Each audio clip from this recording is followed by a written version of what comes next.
I'm Ella Griffin, Autistic Nottingham's head of PR, and with me I have Mark Nicholas, an autistic comedian. Hi there. Yes, I am Mark Nicholas. I've been autistic. I've been a comedian for about 5 years now. I was diagnosed with a form of autism called Asperger's when I was 11. Um, and yeah, just growing up, I found that actually performance helped really build my confidence.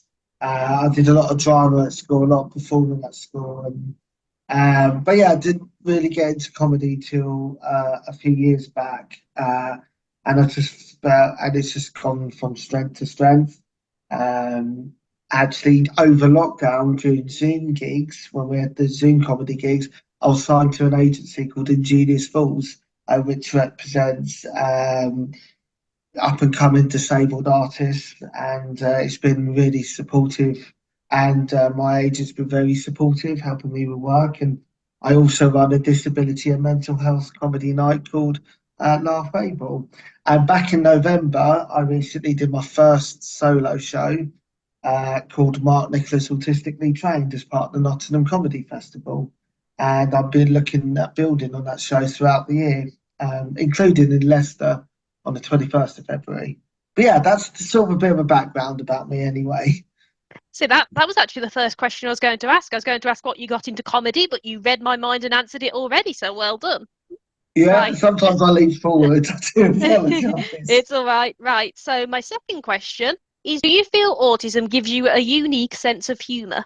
I think so, yeah, because us autistics, we can laugh at things other people don't normally laugh at, like for instance, different sayings that often us autistics take quite literally, like, have you got out the wrong side of the bed? And apparently I responded once with, well, no, if I got out the wrong side of the bed, I'd smack my head against the wall. Like, I would sort of joke about that.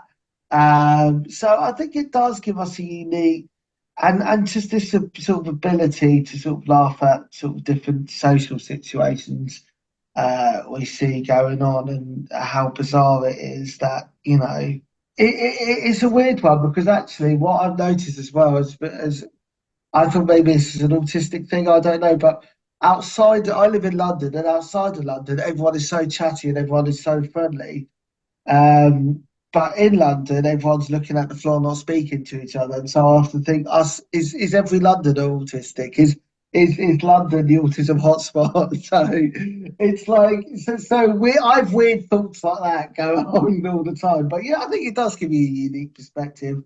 But it's also, you're on stage, you're talking at people for an extended period of time. So actually, I think comedy really blends itself with autism quite nicely. Actually, it feeds our strengths more, I would say. And what response have you got from the autistic community?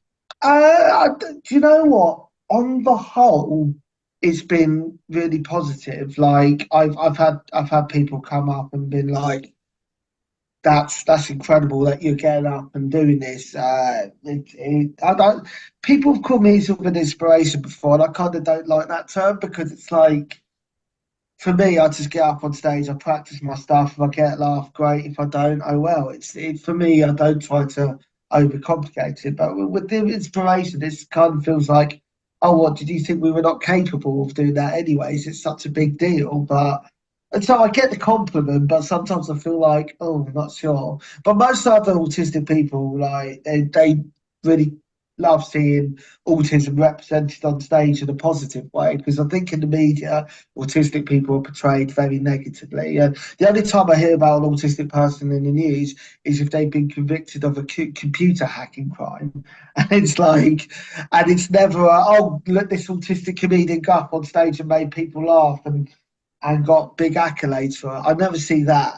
So I think the fact that there's more autistic people on the comedy circuit and I think there's ever been, I think that could only be a really positive thing. I think for other autistic people, they feel seen and they feel like confident seeing someone on stage talking about the things that they go through. So yeah, I've had very positive response and autistic audiences and other autistic comics as well. So and I've had other comics go, I really feel like I might need an autism diagnosis, Mark, after hearing you, and because they can relate to what I'm going through. But then I say, well, I'm not a doctor, so you need to go through that process yourself. But here's sort of what I went through. But yeah, so I've even had people like go, oh, maybe that's me. So yeah, it's been a very, very interesting responses. I've had some very fascinating conversations. So yeah.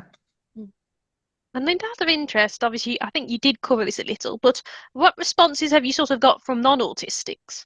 So I've actually had before, like someone's questioned whether I'm autistic because I'm confidently speaking on stage.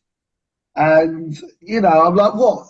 What do you think I do? Get up on stage and mock a disability group for the entirety of my set? If I did that, I'd have a Netflix special. If I did that, if I was a straight white man, do you know what I mean? Mocking disability, I'm not doing that. This is me. This is who I am. So yeah. I've had people question whether I'm autistic or not, and I'm not just because I'm speaking. Just because I'm confidently talking to people, I'm talking at people. That's the difference. If I was in a conversation with a large group of people in a normal social situation, I struggle. But when I'm on stage and I'm given the microphone and the stage, I say perfect for autism. But yeah, I said some people think, oh, are you sure you're autistic? But other people, most people are really positive and be like, oh, do you know what? I have a daughter with autism. I have a son with autism. I have a brother with autism. And it's fantastic seeing you on stage and they're growing up and they've just been diagnosed and you've had this for years, but it shows that you've overcome a lot of challenges. And so I've had a very mixed response. I've had some people question my very diagnosis and others going, brilliant, that's fantastic. I'm so pleased to see someone on stage talking about this. So yeah, it's been mixed responses, shall we say. All right, and I have one last question. Are you excited for the upcoming comedy night that we have on the 27th? Yes, I'm absolutely delighted with that because obviously I met your lovely organisation at my solo show. That I was very grateful that you came and saw, and I'm very very excited that we're going to be putting on a lovely showcase. And I think we will have the fantastic Frizzle headlining, who's a non-binary autistic comedian, a musical comedian as well. So that's going to be a lot of fun. And we've got some fantastic up and coming comedians on the spectrum as well, showcasing what they can do. So yeah, that is going to be a really fun night. So definitely come along to that. For those that are listening and tuning in. Okay, thank you very much, Mark, and thank you to everyone for watching.